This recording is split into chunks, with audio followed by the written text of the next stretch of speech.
శ్రీపదాంబుజ మరాలి షింజానమణి మంజీర మండిత శ్రీపదాంబుజ మరాలి మందగమన మహాలావణ్య సేవది.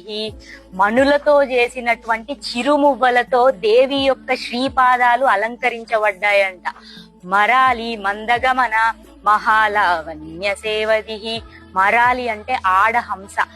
ఆడహంస ఎంత అందంగా నడుస్తుందో అమ్మవారి యొక్క నడక అంత అందంగా, అవసరమైతే వేగంగా, అవసరమైతే గంభీరంగా, చాలా అందంగా అమ్మవారి యొక్క నడక ఉందంట.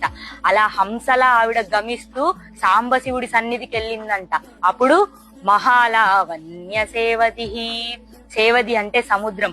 ఇంతటి మహాలావణ్యం ఇంకెక్కడైనా ఉంటుందా? అమ్మవారు లావణ్యం మొత్తానికి కూడా నిలయం అంట.